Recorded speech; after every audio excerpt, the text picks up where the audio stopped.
అధికారంలో ఉన్న 5 సంవత్సరాలు ప్రజలంటే ఎలా ఉంటారో తెలియకుండా ప్యాలెస్లకే పరిమితమైన జగన్మోహన్ రెడ్డి అడుగు బయట పెడితే నేల మీద అడుగు పడకుండా కేవలం హెలికాప్టర్లోనే తిరిగిన జగన్మోహన్ రెడ్డి ఈరోజు 11 సీట్లు వచ్చి చిత్తుగా ఓడిపోయాడు కాబట్టి ప్రజలు గుర్తొచ్చారు.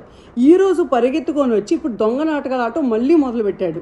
ప్రెస్ ముందు ఏంటి 5 ఏళ్లలో నీకు కనీసం ఒక్క ప్రెస్ మీట్ పెట్టడానికి కూడా తిరిగిలేను నువ్వు ఈరోజు సడన్గా ప్రెస్ మీట్లు పెట్టి మా మీద బురద చల్లటానికి ట్రై చేస్తున్నావు. జనాల్ని భయాందోళనకి గురి చేయటం, ఇన్ని క్రైమ్ జరిగింది ఇంత క్రైమ్ జరిగింది అని చెప్పి మళ్ళీ జనాలు రెచ్చగొట్టడం, అంటే చిన్నప్పటి నుంచి ఈయన అన్నం తిని పెరిగాడా లేకపోతే అబద్ధాలు తిరిగి పెరిగాడా అనిపించేలాగా మాట్లాడటం. ఎలాంటి వాడివి నువ్వు అసలు? నీ పక్కన ఎమ్మెల్యేలు మినిస్టర్లు వాళ్ళ చరిత్రలో ఒక్కసారి వెనక్కి తిరిగి చూసుకుంటే నువ్వు ఎలాంటి వాళ్ళతో తిరుగుతావు? ఒక దళిత డ్రైవర్ని మర్డర్ చేసి ఆ బాడీని పార్సల్ పంపిన ఒక ఎమ్మెల్సీ భుజం మీద చేతులు వేసుకుని తిరిగే నువ్వు, బాబాయిని చెప్పినోడిని అతి ఘోరంగా నరికినోడిని ఎంపీ చేసి ఆ ఎంపీని పక్కన వేసుకుని తిరిగే నువ్వు,